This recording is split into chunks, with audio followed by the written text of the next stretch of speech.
Halo Sampurasun Tribuners, jumpa lagi dengan saya Sartika Harun dalam tajuk Carita Pakuan.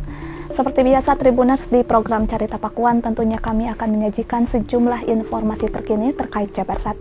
Di antaranya, Deddy Mulyadi berencana akan menjadikan BUMD Jabar dikelola seperti Danantara. Lantas seperti apa informasi selengkapnya? Berikut dalam tajuk Carita Pakuan.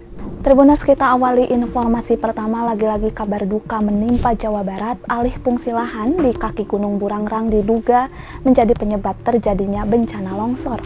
Bencana longsor di Desa Pasir Langu, Kecamatan Cisarua, Kabupaten Bandung Barat, menelan sedikitnya 30 unit rumah dan area perkebunan sayur. Badan Penanggulangan Bencana Daerah atau BPBD Jabar mencatat sebanyak 113 jiwa dari 34 kepala keluarga menjadi korban. Gubernur Jabar Deddy Mulyadi mengungkapkan seharusnya lahan di kaki Gunung Burangrang ditanami pepohonan yang lebat dan akar kuat, justru beralih fungsi menjadi lahan perkebunan sayur sehingga daerah resapan air tidak berfungsi. Deddy menegaskan Pemprov Jabar berkomitmen akan menata ulang daerah-daerah yang rawan bencana dengan mengembalikan lahan kritis menjadi pada fungsinya. Ia menekankan opsi reboisasi atau penghutanan kembali di lokasi bencana longsor akan segera dilakukan untuk menata ulang tata ruang yang kritis.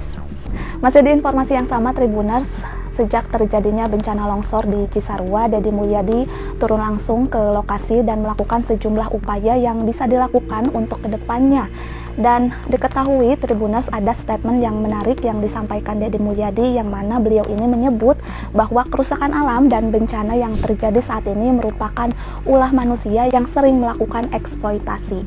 Berbeda dengan gubernur atau pemimpin, kebanyakan Deddy Mulyadi justru berani menyemprot pemerintah soal kesalahan tata ruang dan pengelolaan lingkungan.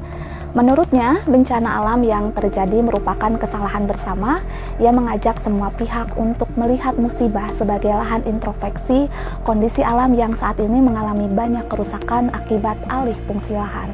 Kerusakan alam yang ada merupakan akumulasi dari berbagai kebijakan dan perilaku manusia yang abai terhadap keseimbangan lingkungan. Di lain sisi, Deddy juga turut menyoroti terkait perubahan besar di kawasan perbukitan dan lereng gunung yang kini beralih fungsi menjadi kebun sayur dan bunga dengan sistem greenhouse. Deddy menegaskan penggunaan media plastik telah merusak daya dukung tanah dan mempercepat potensi longsor. Tak berhenti di situ, pihaknya juga menyinggung alih fungsi lahan persawahan menjadi kawasan perumahan, serta sungai yang mengalami pendangkalan yang berubah menjadi kawasan komersil. Melihat realitas tersebut, Deddy menyebut manusia saat ini sudah terlalu jauh mengeksploitasi bumi tanpa mempertimbangkan keharmonisan dan keselarasan hidup. Tak segan, Gubernur Jabar itu menyemprot pemerintah diminta menyadari kesalahan dalam kebijakan tata ruang dan pengelolaan lingkungan, termasuk masyarakat harus memahami tindakan yang bertentangan dengan alam yang berakibat akan berbalik menjadi bencana.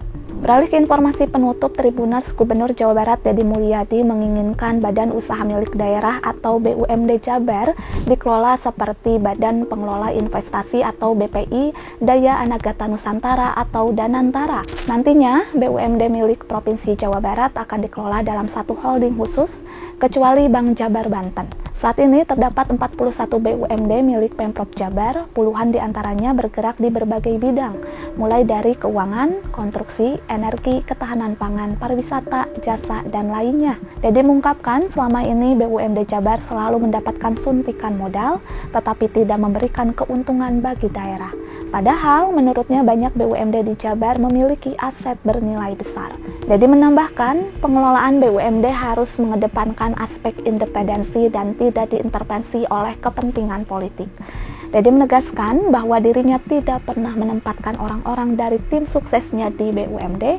Pasalnya, ia menilai aspek-aspek yang bersifat profesional dalam pengelolaan kelembagaan yang memiliki orientasi finansial, tidak bisa asal menempatkan orang dan harus bersih dari kepentingan politik. Tribuners, berikut tadi informasi Carita Pakuan edisi hari ini. Terus saksikan Carita Pakuan di kanal YouTube Tribun Jabar. Saya Sartika Harun dan seluruh kerabat kerja yang bertugas pamit undur diri. Terima kasih atas atensi Anda. Sampai jumpa.